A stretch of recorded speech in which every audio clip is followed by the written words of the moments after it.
Help kzomradio build towards the future. We are currently looking to expand our network and need all the help and support we can get. Please visit kzomradio.com/fundraising for details. Hey all you KZOM Radio fans, welcome back to another exciting episode on Know Your Legends.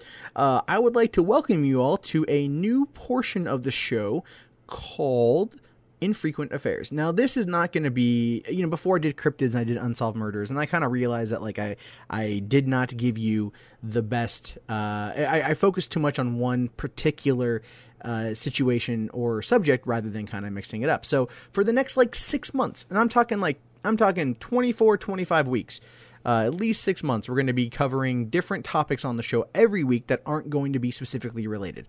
And then, of course, I will follow that up with the UFO thing, which I might have mentioned previously, and so there's that. So it's coming, don't worry, but just get ready for this. And I've got the show we got going on for you today, as you can see from the title, is about the Dyatlov Pass Incident. Now, this just came across my desk. This is a mystery, and this is a 53-year-old mystery that I just found out about a couple weeks ago, and it's honestly, it kind of blew my mind. So I'm going to, there's a lot of Russian in this, so maybe kind of rough. I may screw up a lot. I apologize if any Russian speakers are out there and I mispronounce a word or mispronounce a name. It's not my intention, not my goal.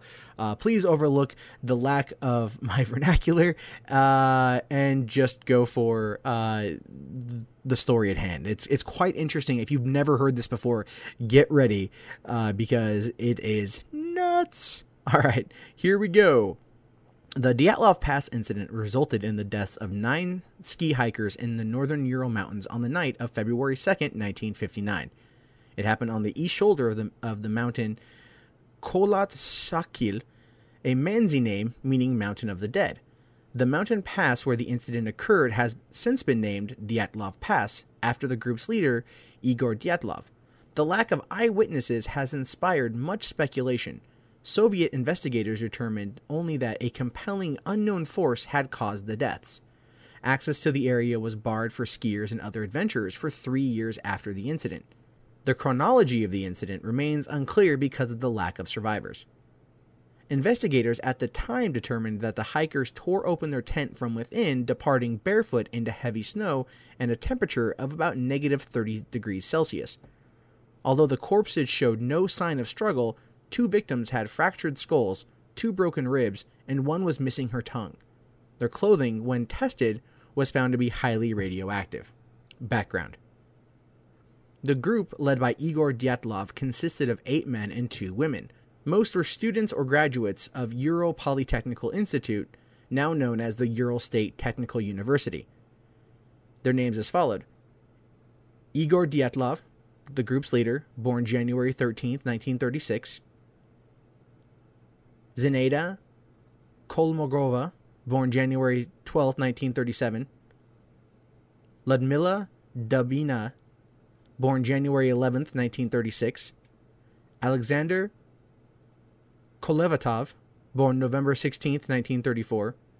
Rustem Slobodin, born January 11, 1936. Yuri Kryonvonshenko, born February 7, 1935. Yuri Doroshenko, born January 12, 1938. Nikolai Vasilevich, born June 5, 1935.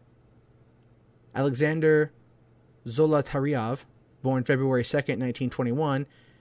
And Yuri Yudin, born 1937. The goal of the expedition was to reach Ortotin, a mountain that was 10 kilometers north of the site of the incident. This route at the season was estimated at Category 3, or the most difficult. All members were experienced in long ski tours and mountain expeditions. The group arrived by train at Ivadel, a city at the center of the northern province of Sverdlovsk, on January 25th. They took a truck to Vizhai, the last inhabited settlement so far north. They started their march towards Ortotin from Vizhai on January 27th. The next day, one of the members, Yuri Yudin, was forced to go back because of illness. The group now consisted of 9 people.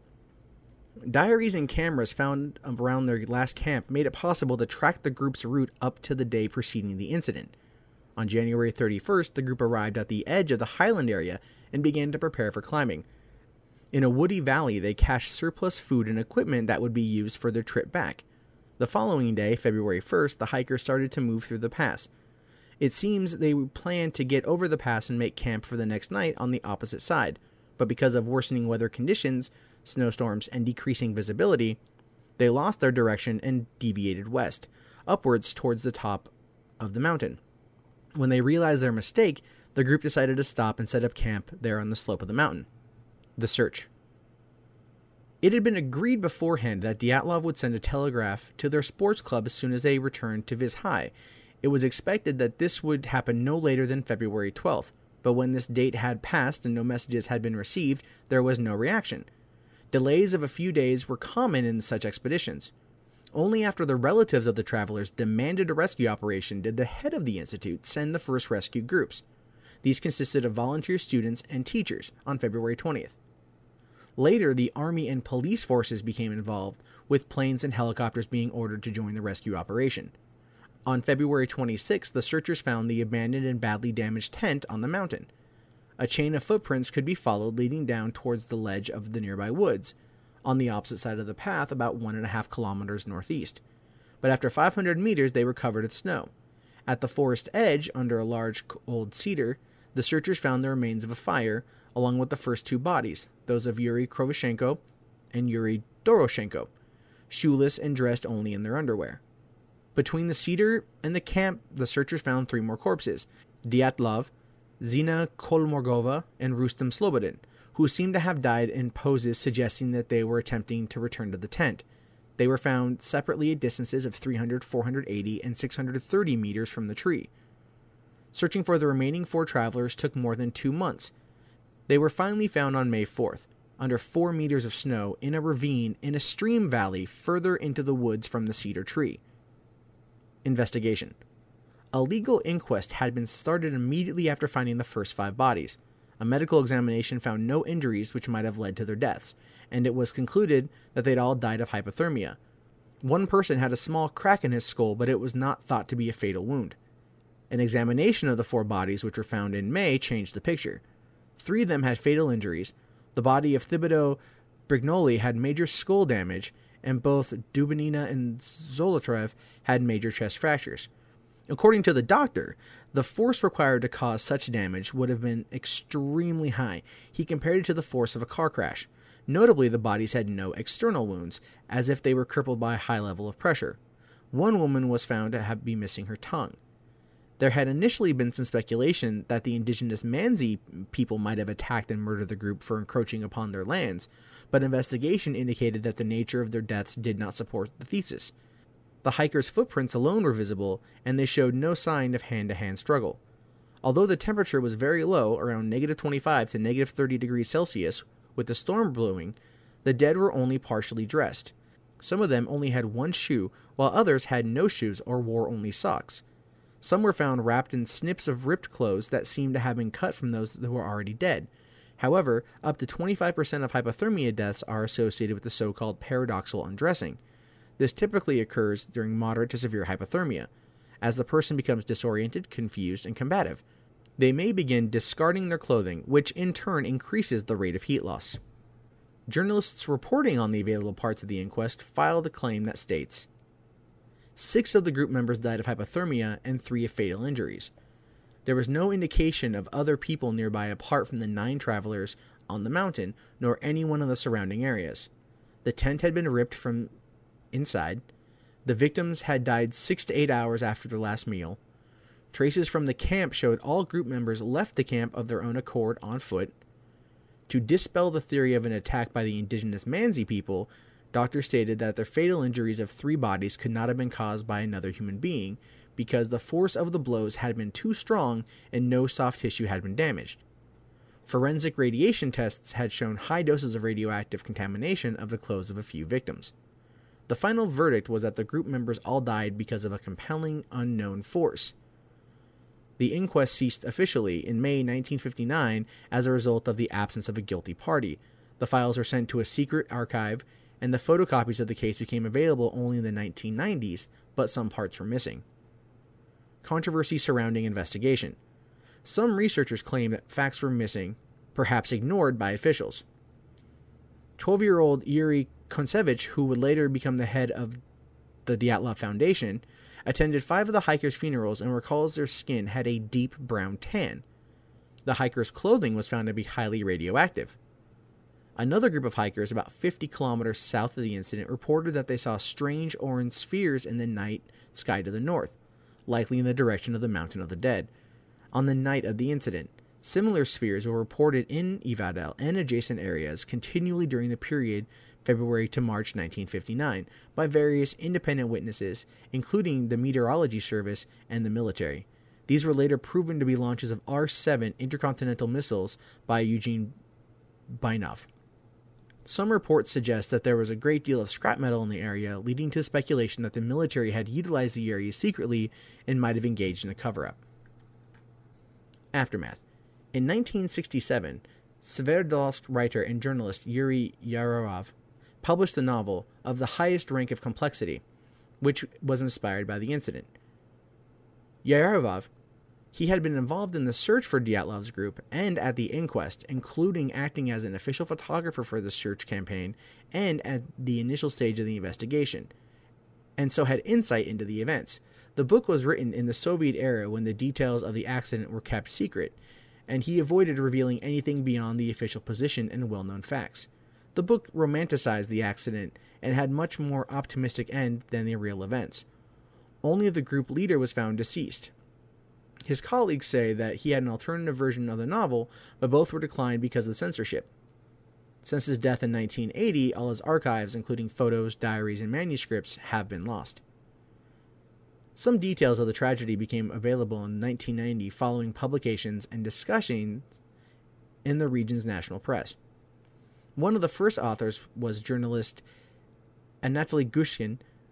Gushkin reported that police officials gave him special permission to study the original files of the inquest and use these materials in his publication. He noticed that a number of pages were excluded from the files, as was a mysterious envelope mentioned in the case materials list.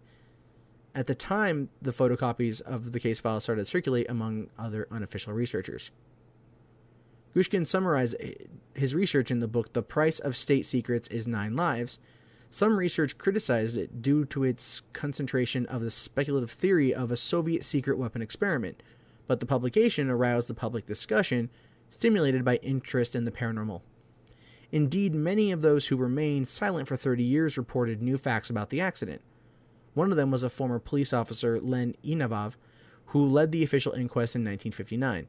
In 1990, he published an article along with his admission that the investigation team had no rational explanation of the accident. He also reported that he had received direct orders from high-ranking regional officials to dismiss the inquest and keep its material secret after reporting that the team had seen flying spheres. Ivanov personally believes in a paranormal explanation, specifically UFOs. In 2000, a regional television company produced the documentary film The Mystery of Dyatlov Pass. With the help of the film crew, a writer, Anna Matyev, published a fictional documentary novella of the same name. A large part of the book included broad quotations from the official case, diaries of victims, interviews with searchers, and other documentaries collected by the filmmakers. The narrative line of the book details the everyday life and thoughts of a modern woman, an alter ego of the author herself, who attempts to resolve the case. In September 2011, Ancient Aliens on the History Channel featured a lengthy segment on the Dyatlov Pass Incident. Despite its fictional narrative, the book remains the largest source of documentary materials ever made available to the public regarding the incident. In addition, the pages of the case files and other documentaries and photocopies or transcripts are gradually published on the web. The Dyatlov Foundation has been founded in Yekaterinburg with the help of the Ural State Technical University, led by Yuri Kontsevich.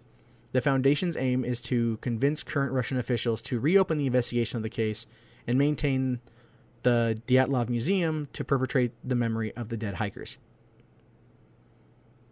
So that's the Dyatlov Pass Incident. I horribly apologize for how I pronounce some of those names. I'm really trying. It's sometimes I just can't get the verbiage right or the accent correct. But this is interesting. So some people think that it was definitely some people think it was the Manzi because, they're in their territory and they're protective.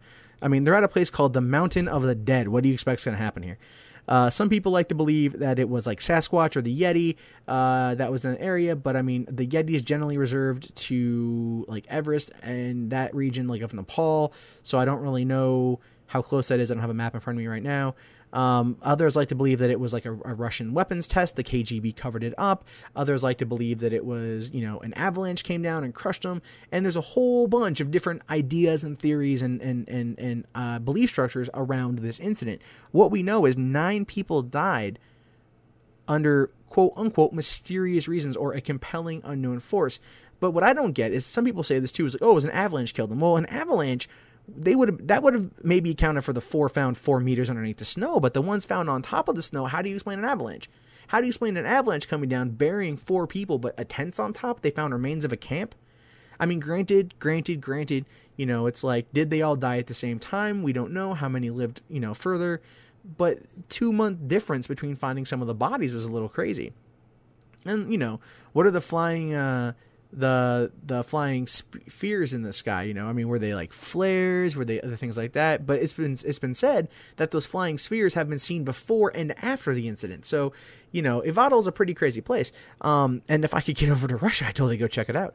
At least to go check out the museum and give you guys a better idea. But I'm kind of curious, what are your thoughts? What do you think happened at the Dyatlov Pass? I want to know. We at Know Your Legends want to know your thoughts. So, without further ado, you guys can find this episode on kzomradio.com. You can find us on Twitter at kzomradio, facebook.com/kzomradio, iTunes, Stitcher, Zune, and YouTube. We are everywhere online. And here's what I need you guys to do. Please, if you like this, please tweet your friends, post it on Facebook, share it, share the love, share the podcast, share the mystery of Dyatlov. If anything else, just share the mystery. And we'll be back next week with another episode of Know Your Legends, Infrequent Affairs. My name is Matt Jarbo. Have yourself a great week.